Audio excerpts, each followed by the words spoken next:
Hello everyone, welcome back to P3D. My name is Adam. Now in this video I'm going to show you how you can get the best of both worlds. If you own the Orbx regions or any of the Orbx TrueEarth and you've purchased FC scenery regions or states or areas that overlap or are in the same state as your Orbx products, how you can get the best of both worlds. We're going to combine the both of them here today.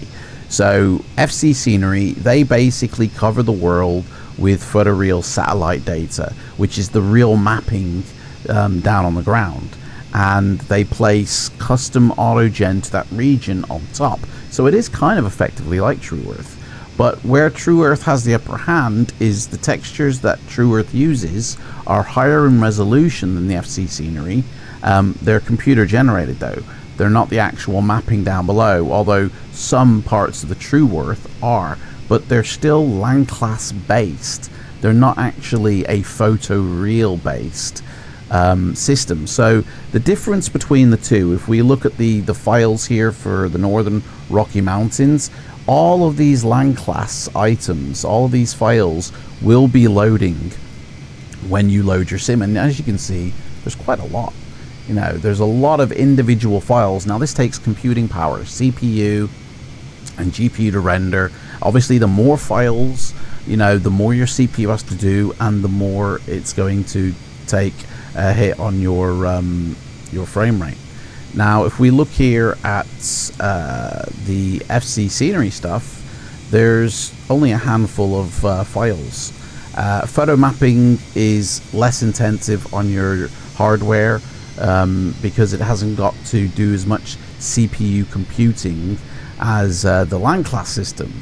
But obviously there are objects and buildings and custom stuff that Orbx have made that go into their TrueEarth or their regions. Lots of airports which aren't a part of the FC scenery and won't load unless you have those products. Now you're probably thinking, well, why can't we just, you know, keep both in our scenery library? Well, you know, by doing that, what's going to happen is one is going to load on top of the other and it's going to flatten the other stuff, so you won't actually see, like, say, the TrueEarth, you know, if you've got the photoreal. So you've got to, you know, it's basically got to merge the two if you want to have all the objects from TrueEarth or Orbx's regions with the photo mapping and also the autogen that FC scenery do. So that's exactly what I'm going to show you. So we're here in Florida and we're at Miami Airport, and obviously there's Miami Airport and they do the surrounding, but all these buildings and all these trees and everything you see is actually from Orbx TrueEarth, but I'm using the FC scenery mapping. So if we zoom out, you can see it is quite different to what the TrueEarth would look like. So how have I done this? Well, it's pretty simple, and it's going to be slightly different for regions versus a TrueEarth state, because a TrueEarth state is literally like for like. In fact, all you have to do is go into the file for Orbx, which will be, if you've got it in your scenery library, a part of your root sim, you know, directory path, and basically you got scenery, CVX mesh and custom files here. So looking in the scenery file, these are just literally all the objects and airports and buildings, and you can leave those alone. You don't need to touch those, that's fine. But what I have done in the texture folder is I've put all the AGN files from FC scenery into this file, so these will still load as a part of Florida. In the CVX files, I've only removed the bridges files, only because though I use black marble bridges. I would recommend leaving these in, to be honest. In the mesh file, I've only taken out certain mesh files that conflict with airports. For the most part, you can leave the mesh files in if you don't have third-party mesh.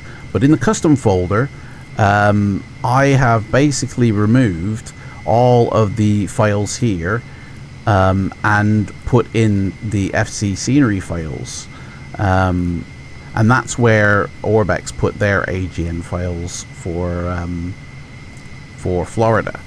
Now I've also deleted those files that I removed from Florida because they're 65 gig in size, and if you look at it's only 12 gig for FC scenery, and you have 3 seasons. Now you might be thinking, yeah, but 65 gig, that's a hell of a lot more, you know, so it must be better quality.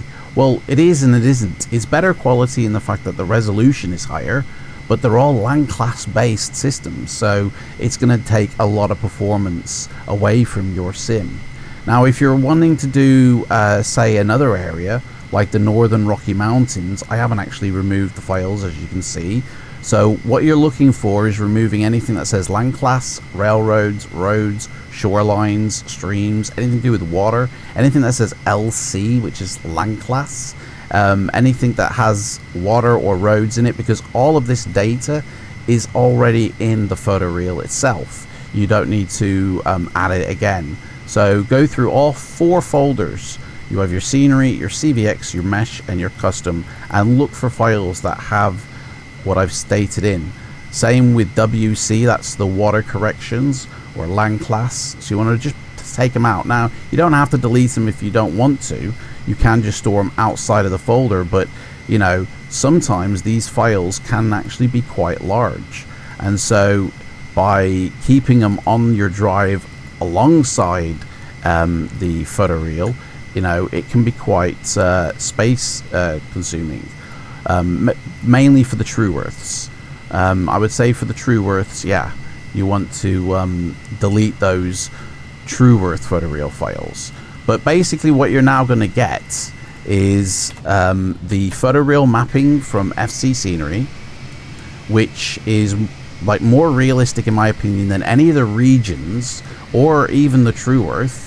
But you're also getting all the buildings, all the trees, all the custom-made points of interest, everything that the region or the TrueEarth has made, as well as the autogen from FC Scenery, all stacked upon and properly placed, I will say, because at the end of the day, the TrueEarth is based on photoreal, FC Scenery is photoreal, and the regions are also all coordinate-based as well, so they shouldn't have too many problems.